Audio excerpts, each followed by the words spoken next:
Hello बच्चों, let's see this question and the question says best way to preserve the wildlife is and the options are to kill the predator, vaccinize the animals, to preserve natural habitat and to optimize the breeding habitat.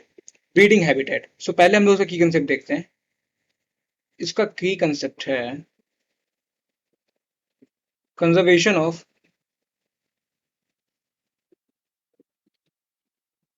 Wild life. Conservation of wild life. जैसा कि हमें पता है कि सब कुछ connected होता है। So it is very necessary to conserve और वाइल्ड लाइफ, क्योंकि हमें बहुत सारे बेनिफिट हमें मिलते हैं वाइल्ड लाइफ से भी। So it is very important, it is very important to protect and conserve, to protect and conserve the wild life because directly या इनडायरेक्टली ये कहीं ना कहीं कनेक्टेड होते हैं ह्यूमन बीइंग से भी। बिकॉज डायरेक्टली और इनडायरेक्टली, डायरेक्टली और इनडायरेक्टली, डायरेक्टली और indirectly,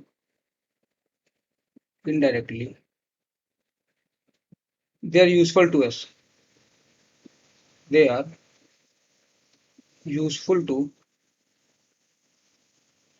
nature and humans also, useful to nature and humans। इसको कंजर्व करने के लिए दो तरीके हो सकते हैं, टू वेज हो सकते हैं कंजर्व करने के लिए। या तो हम यहाँ पे अप्रोच करें इन सीटू कंजर्वेशन का, इन सीटू कंजर्वेशन का, या तो यहाँ पे हम अप्रोच लें एक्स सीटू कंजर्वेशन का, एक्स सीटू कंजर्वेशन का। अच्छा, इन दोनों डिफरेंस क्या होता है? तो जो एक्स सीटू कंजर्वेशन है इसमें क्या करते हैं, इसमें जो थ्रेटेंड ऑर्गेनिज्म होते हैं, threatened organism,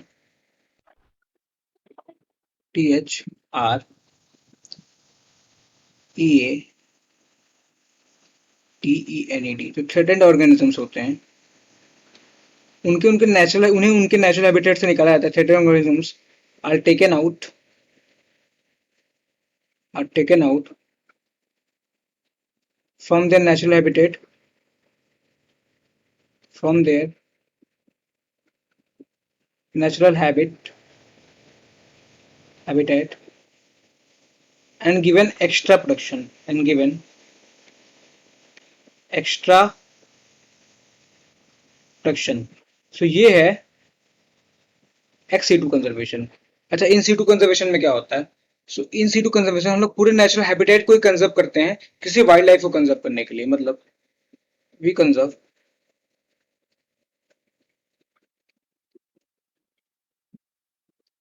whole natural habitat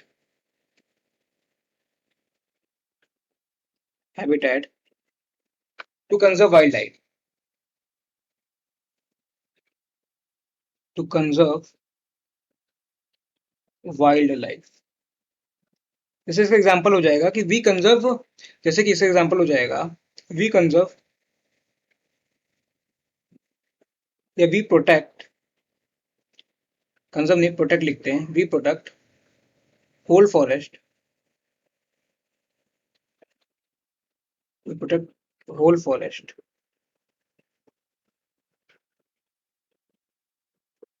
to conserve tiger, to conserve tiger. ये आ जाएगा इन सीटू कंजर्वेशन में। अपने क्वेश्चन पे आते हैं। हमारे क्वेश्चन हमसे पूछा है best ways to preserve the wild life is to kill the predators. नहीं, अगर प्रीडेटर्स को हम लोग किल करेंगे तो इससे क्या होगा, इससे प्रे की पॉपुलेशन इंक्रीज कर जाएगी, प्रे की पॉपुलेशन इंक्रीज कर जाएगी, तो इम्बैलेंस हो जाएगा हमारे नेचुरल इकोसिस्टम में। प्रे पॉपुलेशन इंक्रीजेस, इंक्रीजेस, सो इम्बैलेंस क्रिएट हो जाएगा, सो इम्बैलेंस हो जाएगा। तो ये आंसर तो नहीं होगा। इसमें बोले वैक्सीनाइज द एनिमल, नहीं, एनिमल को वैक्सीनाइज करना भी प्रिजर्व करना बेस्ट वे नहीं है। To preserve their natural habitat, हाँ बिल्कुल सही बात है, अगर नेचुरल हैबिटेट को प्रिजर्व करेंगे तो वाइल्ड लाइफ से प्रिजर्व होगा ही होगा, ये तो सही ऑप्शन है। ऑप्शन डी बोल रहा है ऑप्टिमाइज द ब्रीडिंग हैबिटेट। सो चाहे ऑप्टिमाइज करे ब्रीडिंग हैबिटेट को, इससे क्या होगा, ऑप्टिमाइज करेंगे तो पॉपुलेशन इंक्रीज करेगी, पॉपुलेशन इंक्रीज करेगी तो क्या होगा, कंपटीशन होगा, और कंपटीशन होगा तो अल्टीमेटली किसी न किसी को तो लॉस होगा ही होगा कंपटीशन में। सो ये भी आंसर नहीं होगा। तुम्हारा करेक्ट आंसर हो जाएगा option C, that is to preserve the natural habitat. I hope you understood it well. Thank you and all the very best.